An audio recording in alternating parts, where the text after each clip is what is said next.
Merci, merci. Ça va, tout le monde va bien?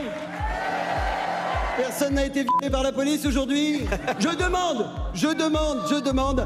demande juste, il semblerait que ce soit des choses qui arrivent. Cette semaine, 2 policiers de Bobigny ont été mis en examen pour viol et agression sexuelle aggravée sur une femme détenue en cellule. Et en septembre, c'était un agent marseillais qui avait pénétré digitalement, je fais des guillemets, naturellement, ça n'est pas un mime, bien entendu, en fait, une touriste anglaise qui a été menottée à l'arrière de sa voiture. Alors, il a reconnu les faits, c'est bien, tout en assurant avoir ensuite aidé la jeune femme à remonter sa culotte par dignité. Un vrai gentleman, donc. En tout cas, j'aimerais pas être son avocat. Non, mais je m'étais lavé les mains, monsieur le juge. Ta gueule, Jérôme. Alors, évidemment, pas d'amalgame, not all policemen, but beaucoup quand même. Selon une enquête du média d'investigation Disclose, depuis 2012, il y a eu au moins 429 victimes de violences sexuelles commises par des policiers ou des gendarmes. Je vous rappelle rapidement la différence entre un policier et un gendarme. Il y en a un qui vit en ville, l'autre qui à la campagne. Alors, s'il y a des membres des forces de l'ordre qui nous écoutent, petit reminder, votre mission principale, c'est d'assurer la sécurité des personnes, pas de remonter leur culotte quand vous avez fini. Mais rassurez-vous, dans la police, il n'y a pas que des violeurs, il y a aussi des meurtriers. Cocorico, selon l'ONU, c'est nous qu'on a le record européen de décès en garde à vue ou suite à une intervention policière, 30 morts par an en moyenne. Se faire contrôler par la police, c'est plus dangereux que de sauter en parapente. Voire même que de sauter sans le parapente. Et alors quand ils tuent pas les gardiens de la paix, ils blessent bien. Et c'est pas que par accident. Il n'y a qu'à voir les vidéos sorties par Mediapart et Libération cette semaine, tournées par les gendarmes eux-mêmes pendant la manifestation contre les méga-bassines à Sainte-Soline en 2023. Vous savez, c'est quand le ministère de l'Intérieur avait mobilisé 3000 hommes pour protéger un trou. Un trou avec même pas d'eau dedans. Un trou, quoi, avec du... un trou.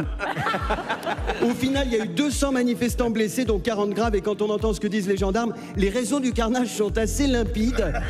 Un petit florilège. Faut leur tirer dans la gueule. Je compte plus le nombre de mecs qu'on a éborgnés. Baisse ton canon, on tire tendu. Faut les tuer. En pleine tête, dans les couilles. J'en ai couché au moins 4. Un vrai kiff, même à Counter-Strike. Personne ne prend autant de plaisir à massacrer des inconnus. Ces gros lâches, ils sont bien à l'abri à enchaîner les tirs tendus illégaux à l'arme de guerre sur des militants désarmés. Et à un moment, forcément, il y en a un qui craque. J'ai attendu 10 ans de gendarmerie pour vivre ça. Trop de bonheur, trop d'émotion. À mon avis, lui, il s'est craché dans le slibard, ça a coulé jusque dans les Rangers, quoi. Mais c'est normal. C'est normal. C'est normal, les flics et les gendarmes, ils adorent les manifs, ça les change. C'est le seul moment de l'année où ils tirent sur autre chose que des Noirs et des Arabes. Et alors, il y a un moment magique. Alors, enfin, tragique, mais magique.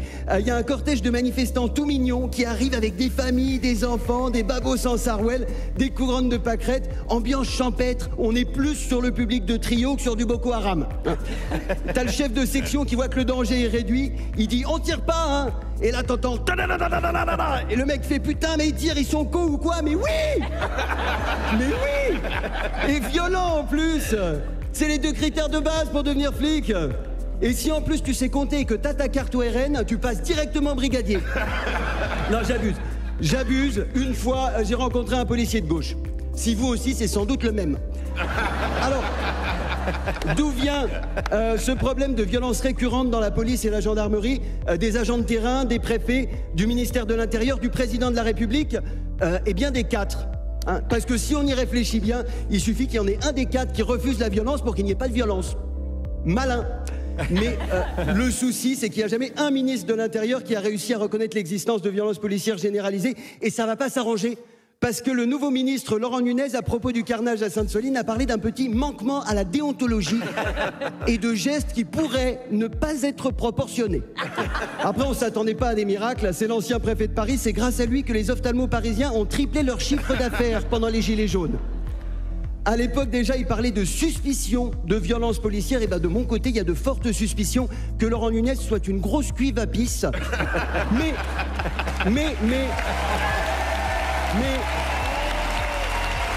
Présomption d'innocence.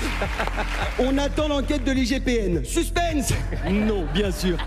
Non, ils vont pas se réveiller un matin et admettre que ces institutions sont structurellement brutales, racistes et déresponsabilisantes. Mon enquête ira plus vite.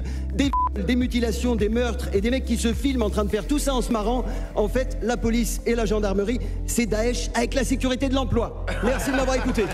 Pierre-Emmanuel Barrère.